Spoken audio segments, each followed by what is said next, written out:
Dinner for tonight. Hi guys, magluto tayo ng hapunan. Ito yung pork with broccoli at ito yung ating press Chinese chips. Ayan. So yun guys, meron ako ditong puset. Hiniwa ko na ito at nahugasan and then na-marinate na natin ng asin.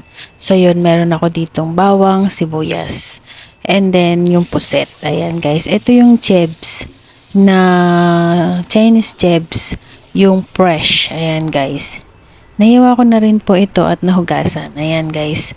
So hiniwa ko lang to ng ganito kaigsi. And then pakuluan natin yung ating puset, i-blush lang natin ng mabilis. Super bilis lang po ng pagtubog natin sa tubig na mainit. Ayan, sa kumukulo. And then, salain lang natin. Ayan, guys.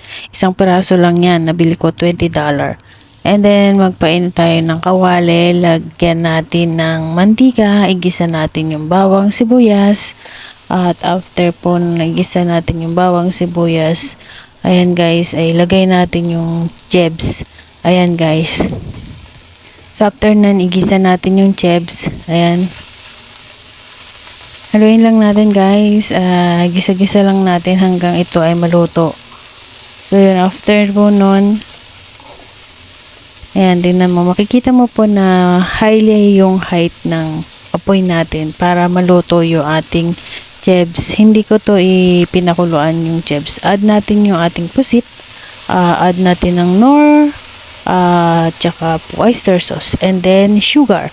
Ayan guys, haluin lang muna natin ito mabuti and then that's it, luto na. Ganun kasimple, ganun kadali, ang bilis lang magluto, diba guys? So yun, I hope you like this video. Please give me thumbs up, like, share, and comment down below. Miss Ayusin mo here. Thanks for watching. See you to my next video. Bye bye.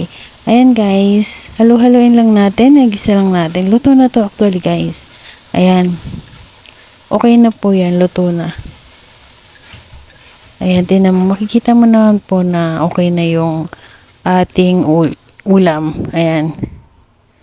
Stir fry squid with Chinese chips. Ayan, lagay na natin sa malinis na plate at ready to serve na po ang ating ulam dinner today. Ayan. So actually, try ko lang po ito guys na lutuin para sa mga amo ko. Pero nagustuhan naman po nila. Ayan. Lalo si ma'am, gusto niya. Kumakain siya niyan. So, yun. Thanks for watching. So, very nice po. At tasty yung lasa. At swak na swak lang kasi konti lang yung pag naging naluto siya. Konti lang siya. Tapos, parang fresh pa rin siya guys kasi crunchy yung ating chips. Ayan, Chinese chips yung. And then dinagdagan ko lang po ito ng pork with broccoli.